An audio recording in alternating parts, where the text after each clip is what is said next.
Hello everyone, this is Dushyant Singh and welcome to Adhyayan Adda the GS world. Modern history में उत्तर मुगल काल को पढ़ने के बाद हम बात कर रहे थे भारत में कुछ नवीन राज्यों के उत्थान के विषय में, जिसमें से हम सिख साम्राज्य या सिखों के इतिहास के विषय में पहले ही पढ़ चुके हैं।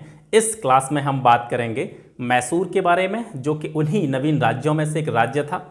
मैसूर के विषय में भी अगर बात करें तो मैसूर के दो प्रमुख शासक जिनके नाम आपने सुने होंगे, हैदर अली और टीपू सुल्तान।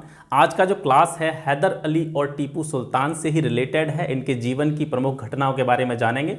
हालांकि इन दोनों के जीवन की जो सबसे प्रमुख घटनाएं मानी जाती हैं वो आंग्ल मैसूर युद्ध हैं, लेकिन वो जो सेशन है वो थोड़ा सा बड़ा हो जाता है, इसलिए मैंने इस सेशन में हैदर अली और टीपू सुल्तान के जीवन शैली को, उनके कह सकते हैं उनके जीवन परिचय को यहाँ पे समेटने का प्रयास किया है। अगले सेशन में मैं आंग्ल मैसूर युद्ध, जो कि 4 आंग्ल मैसूर युद्ध हुए थे, उन चारों के बारे में एक अलग से वीडियो इस सेशन के बाद में आएगा। ठीक है, तो अपना क्लास स्टार्ट करते हैं और जानते हैं मैसूर के विषय में।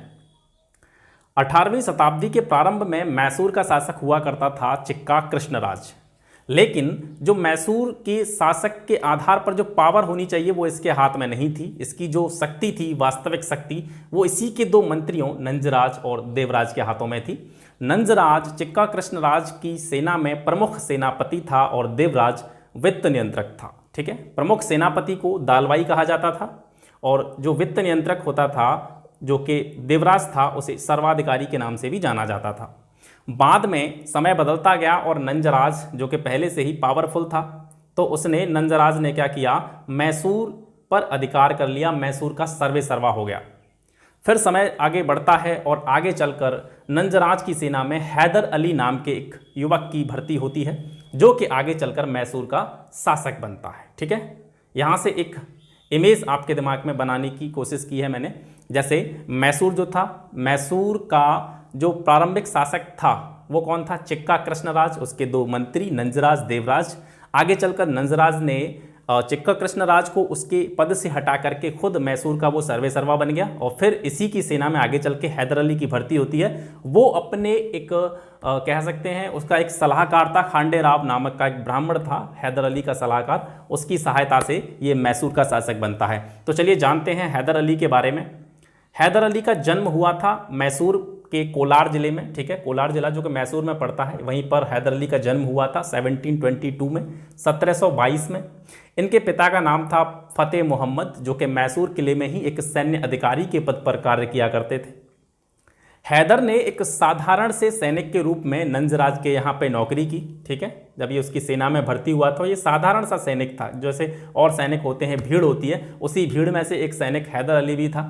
1755 में इसे डिंडीगुल का किला है, वहाँ का इसको फौजदार नियुक्त कर दिया गया। डिंडीगुल के किले का हैदर अली को फौजदार नियुक्त कर दिया गया और इस पद पर आने के बाद में उसने सर्वप्रथम 2 कार्य किए। पहला कार्य इसने क्या किया, इसने खांडे राव नाम के एक ब्राह्मण को अपना एडवाइजर नियुक्त किया, सलाहकार नियुक्त किया।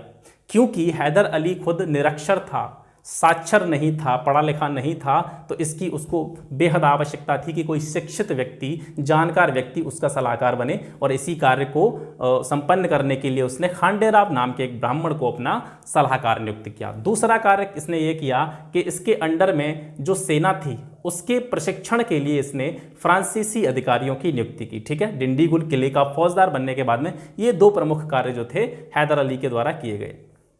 1755 में ही डिंडीगुल में इसने एक शस्त्रागार की स्थापना करी।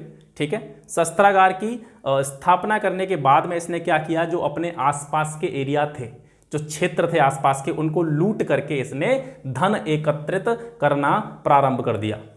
फिर 1759 में क्या होता है कि जो मराठे हैं वो मराठे मैसूर पर आक्रमण करते हैं और मराठों के मैसूर पर आक्रमण को विफल करके मैसूर की सुरक्षा करने में हैदर अली ने बहुत महत्वपूर्ण भूमिका अदा की। इससे जो है नंजराज बेहद इससे जो नंजराज होता है वो बहुत प्रसन्न हो जाता है हैदर अली से और वो हैदर अली को मैसूर का सेनापति बना देता है। इस तरीके से उसकी यात्रा चलती रही, लगातार वो प्रोग्रेस करता रहा।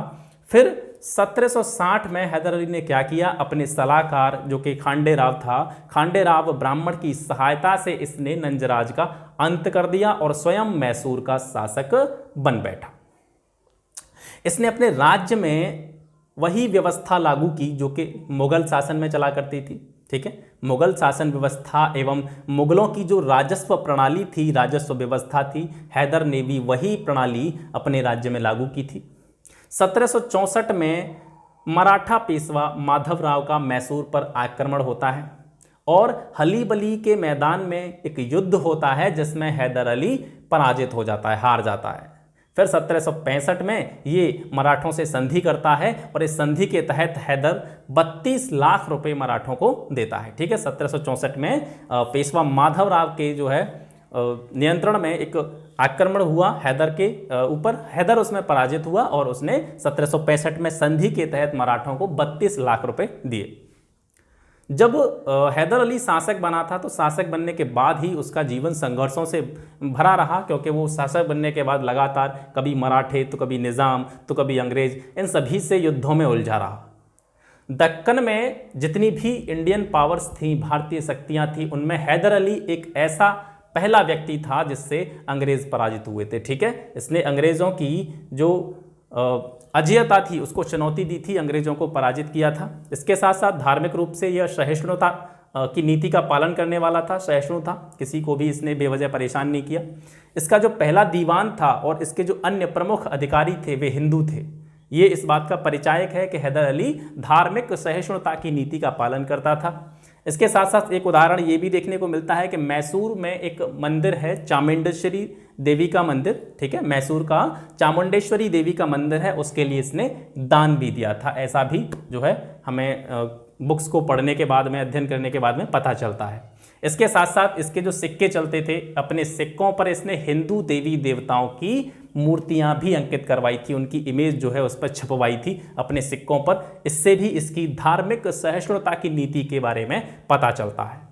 1782 में जब द्वितीय आंग्ल मैसूर युद्ध हो रहा था, 1782 में सेकेंड आंग्ल मैसूर युद्ध में ये घायल हो गया था और द्वितीय आंग्ल मैसूर युद्ध के दौरान ही हैदर अली की मृत्यु हो जाती है। ठीक है, वैसे इनके बारे में आपको ज़्यादा नॉलेज जो है, ज़्यादा गहराई से अगर आपको जानना है तो आपको इससे अगला वाला वीडियो अवश्य देखना चाहिए, जो कि ओरिएंटेड रहेगा पूरा आंग्ल मैसूर युद्धों से संबंधित, जिसमें हैदर अली और टीपू सुल्तान के जीवन के बहुत सारे ऐसे पहलुओं के बारे में आपको पता चलेगा। ठीक है, हैदर अली की मृत्यु के बाद में जो संघर्ष चलता आ रहा था अंग्रेज़ों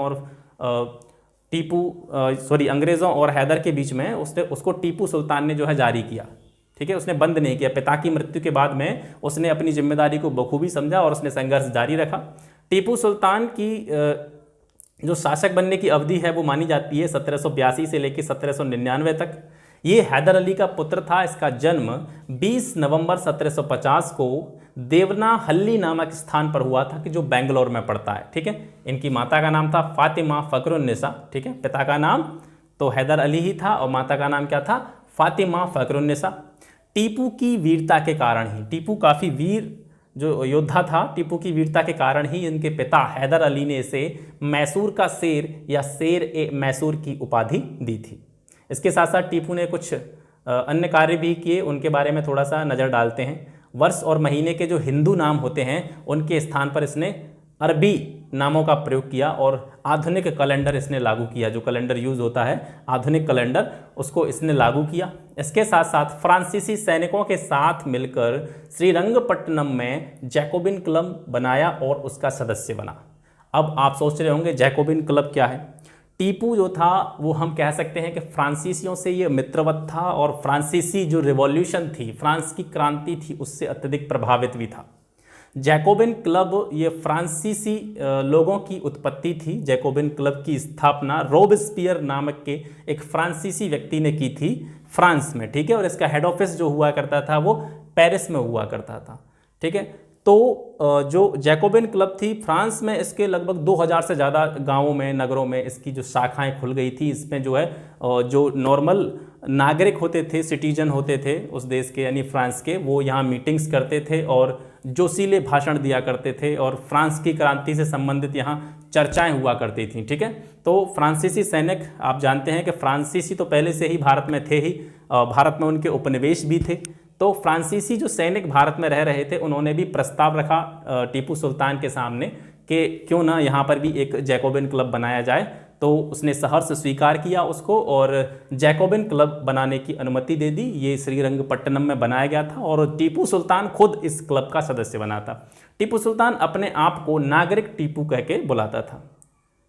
इसके साथ साथ इसने जैकोबिन क्लब के साथ साथ श्रीरंगपट्टनम में ही स्वतंत्रता का वृक्ष लगाया, द ट्री ऑफ लिबर्टी। ये भी इसने एक पेड़ लगाया था, इसको नाम दे दिया था स्वतंत्रता का वृक्ष, क्योंकि ये फ्रांसीसी क्रांति से प्रभावित था। ठीक है, यहाँ फ्रांसीसी सैनिकों के साथ मिलकर ही इसने श्रीरंगपट्टनम में स्वतंत्रता का वृक्ष लगाया, उसकी मेमोरी में, फ्रांसीसी जो क्रांति थी उसकी मेमोरी में। ठीक है, इसके साथ साथ टीपू के दरबार में हिंदुओं को भी उच्च पद दिए जाते थे।